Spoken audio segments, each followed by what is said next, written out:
the Holy Roman Empire. A name that evokes images of grand, eternal legitimacy, and perhaps a slight headache for modern historians, was not born of divine prophecy or unparalleled military strategy.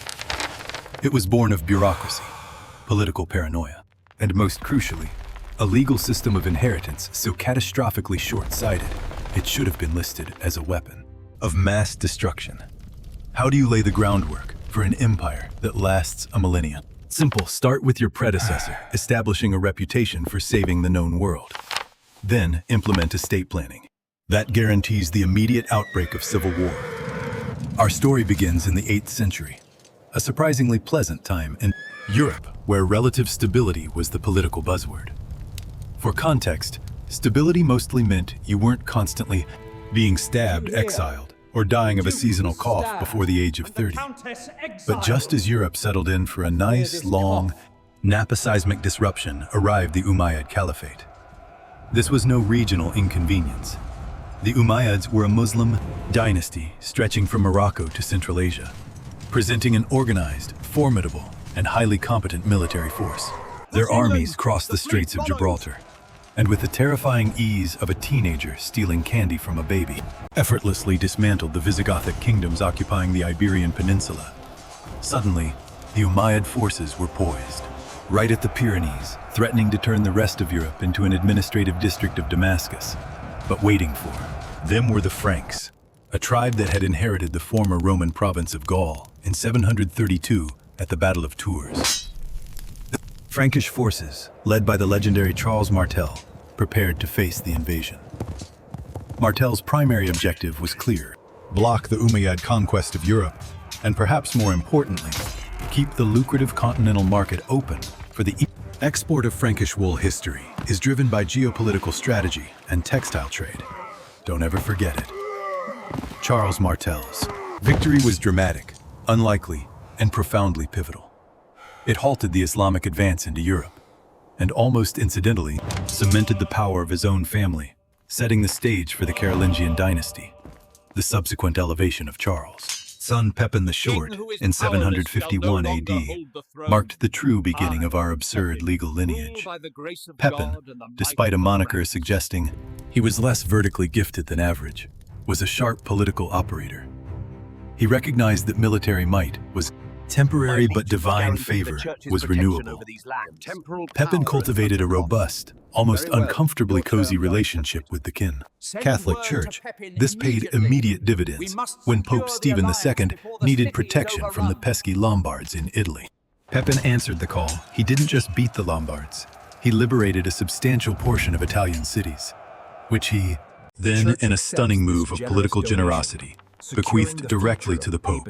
And just like that, with a massive real estate transfer of questionable legality, the Papal States were born. Pepin had effectively invented the concept of political insurance, ensuring his earthly reign, and he hoped securing a 5-star review for his soul in the afterlife. But Pepin made one unforgivable, catastrophic mistake. He failed to draft a sensible will. Pepin, like his Frankish ancestors, adhered to the custom of partible inheritance, a system derived from the Frankish inheritance law, Lex Francorum. This system decreed that upon a king's death, the kingdom, which was viewed as personal property, much like a particularly large farm or a collection of dusty chalices, must be divided equally among all surviving sons. It was literally a system designed by history's worst legal minds to ensure permanent, bloody, interfamily conflict. When Pepin died in 768 AD, he bequeathed this legal poison to his 2 sons, Carloman and Charles, who would later be known as Charlemagne. The division was meticulous. Carloman received the southern and eastern Frankish territories, while Charlemagne took the north and west. In theory, they were co-rulers of one large kingdom. In practice, they were 2 rival CEOs who despised each other. Forced to share an office, Carloman Charlemagne is reported to have muttered to his advisors shortly after the reading of the will has inherited all the boring bits, and I swear he gives me that look. You know the look. The I'm going to ruin your life with minor diplomatic slights looked Carloman, a man perhaps less charismatic but equally ambitious, nursed his resentment the equal division felt utterly unequal to. Both Charlemagne was young, energetic, and disturbingly successful. In every military campaign he undertook, Carloman saw the writing on the wall the minute Charlemagne finished conquering. The Saxons, he would turn his attention south. The tension escalated swiftly. Diplomatic correspondence became increasingly strained, characterized by polite accusations of moving border markers and appropriating the other's favorite hunting dogs. Both men began mobilizing their forces. The Civil War, the inevitable consequence of the Frankish legal DNA, was now. Loading it was going to be expensive, bloody, and entirely predictable. The stage was set for the defining conflict of 8th century Europe. The kingdom was poised to tear itself apart, and the very stability Charles Martel had fought for was about to dissolve into fraternal slaughter. Then history intervened with the subtlety of a collapsing plumbing fixture. In December 771 AD, Carloman died not in glorious battle, covered in the gore of his enemies, or assassinated by a jealous noble. He died from an acute, spectacular, and politically convenient nosebleed. We can imagine the scene. Carloman, perhaps mid-sentence while reviewing mobilization plans, suddenly experiencing a catastrophic internal hemorrhage. His physician, a man trained primarily in applying leeches and reciting ineffective incantations, could do nothing but stand by as the king choked on his own misfortune. The reaction in Charlemagne's court must have been a mixture of stunned disbelief and utter relief. "Your Majesty announced, a breathless messenger, bowing low. King Carloman is dead. He suffered a spontaneous and terminal fluid dynamics failure." Charlemagne, who had been reviewing logistics for siege engines, paused. "What now?" "A nosebleed. Sire, the sort that doesn't stop." It was tragically mundane. Charlemagne slowly put down his quill. The legal nightmare, the expensive, bloody, totally unavoidable civil war, had been averted by a minor circulatory inconvenience. It was the historical equivalent of winning the lottery after stepping in dog droppings. Well, Charlemagne said, a slow smile spreading across his face. "Thank God for poorly maintained nasal passages. Tell the troops to stand down and send the widow our deepest condolences." Then seize all of Carloman's territory before anyone remembers what a succession crisis. Looks like Charlemagne, now king of all Francia, consolidated his power with breathtaking speed, free from the distraction of sibling rivalry and the shadow of the Frankish law. Temporarily, he became the most powerful ruler in Europe, expanding the Frankish kingdom through decades of tireless campaigning, earning himself the eventual moniker of Magnus the Great. But even Charlemagne, in all his intellectual vigor and military dominance, could not escape the toxic legal heritage his father had bestowed. It was a time bomb ticking beneath his massive empire. The next great legal crisis arose in 795 AD, thousands of miles away in Rome, where the Catholic Church was undergoing an internal management crisis. Pope Leo III was consecrated. Leo was a commoner, lacking the aristocratic pedigree that Roman nobility expected from their pontiffs. To the entrenched elite, electing a low-class pontiff was simply unheard of. It violated every sense of tradition and good taste. The nobles quickly resorted to standard medieval HR procedure: aggressive persuasion. In 799, thugs hired by Leo's political enemies ambushed him, attempting to permanently alter his vocal cords and optic nerves. Leo was forced to flee Rome, bruised, terrified, and seeking the only protection powerful enough to defy the unruly Roman aristocracy: Charlemagne, remembering the strong political capital Pepin had built with the church, happily intervened. Leo was returned to Rome under the heavy protection of Carolingian guards. The enemies of the Pope were not done, however. They accused him of everything from adultery to perjury. To counter these charges, Pope Leo was forced to perform the medieval equivalent of an unchallengeable lie detector test, a public oath of purgation declaring his innocence before God, on pain of eternal damnation. Nobody in the 8th century was going to challenge that declaration. It was a non-negotiable legal trump card. The Pope's enemies were defeated and promptly exiled. With his power restored, Pope Leo III presided over Holy Mass on Christmas Day, 800 AD, in Old St. Peter's Basilica. Charlemagne, kneeling in prayer, expected thanks, perhaps a very nice gilded cross, or maybe a good bottle of vintage communion wine. What he got was far more complicated. Leo suddenly crowned Charlemagne Imperator Romanorum, Emperor of the Romans. Before the entirely dumbfounded faithful, the silence that followed must have been deafening. Charlemagne was apparently so shocked that he claimed later he would never have entered the church. If he had known the Pope's plan, this was more than a mere title. It was a political earthquake. For one thing, the title was already occupied by Empress Irene in Constantinople.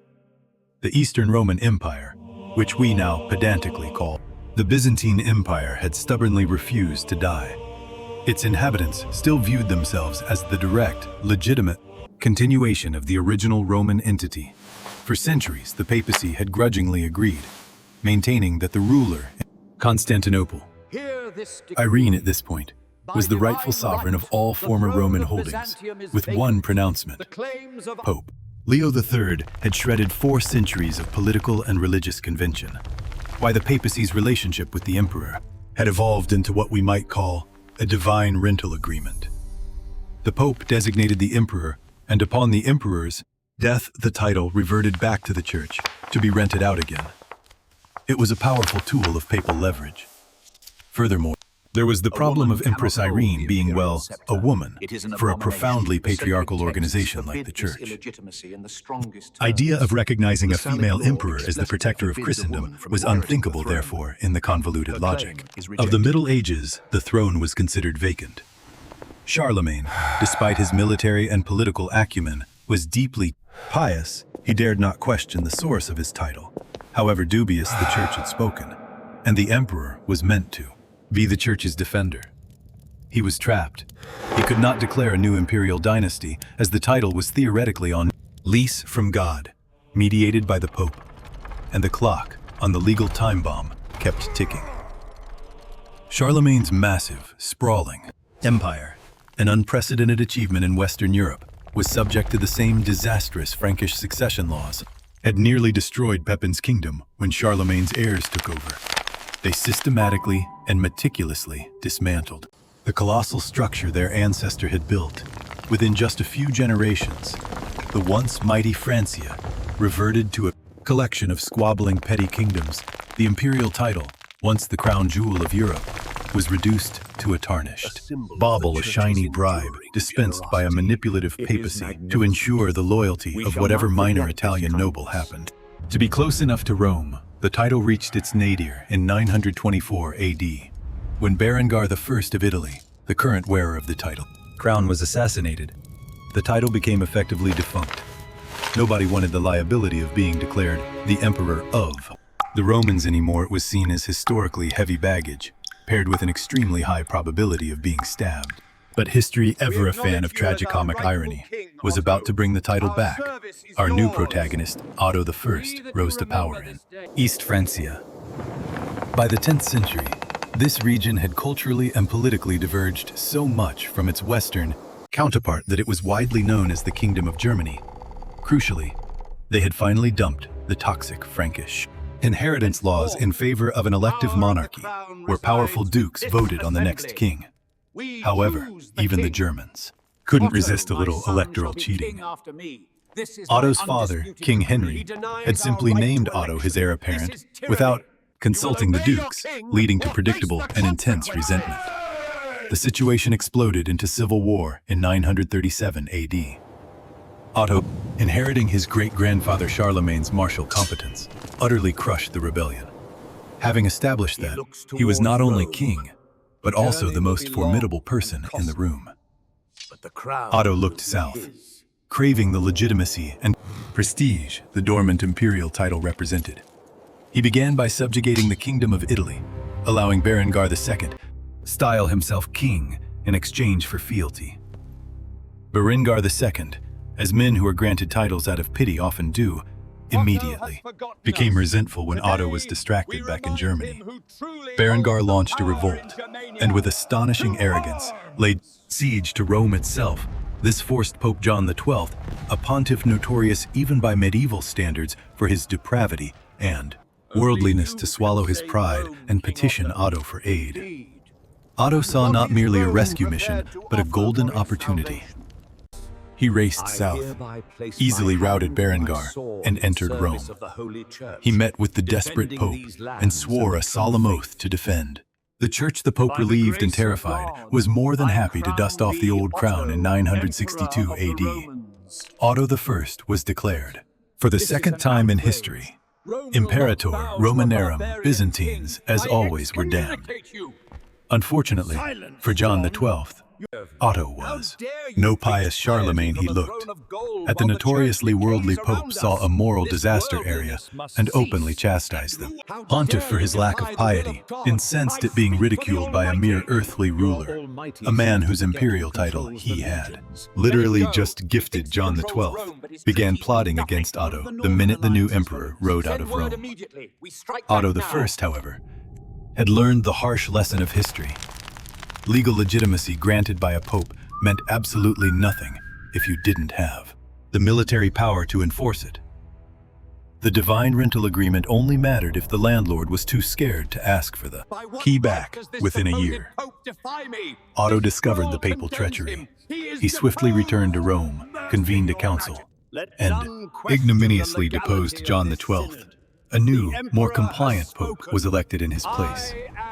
This action set a crucial terrible precedent. The papacy had given away the title twice, and now the emperor had demonstrated that he could simply take it, and take the pope's job too, if necessary. The relationship was no longer mutual benefit. It was military dominance to solidify this new reality. Otto secured imperial power by having his son Otto II crowned co-emperor 5 years later. Otto had successfully circumvented the Frankish legal disaster, replaced it with an elective monarchy, and established a new dynasty. He held the resurrected title of Roman emperor. But the lingering political animosity, the centuries-old rivalry between the emperors who claimed divine mandate and the popes who claimed the right to grant it, was now a cold war. Empire was established on legal chaos, political violence, and the realization that the person granting the title must always fear the person receiving it. But it was still missing something. It wasn't yet holy. That distinction, that final, deeply ironic layer of legitimacy would have to wait for the arrival of the emperor, who would finally sever the cord. Man consumed by ambition, frustration, and the deeply entrenched rivalry between the state and the church. Frederick Barbarossa,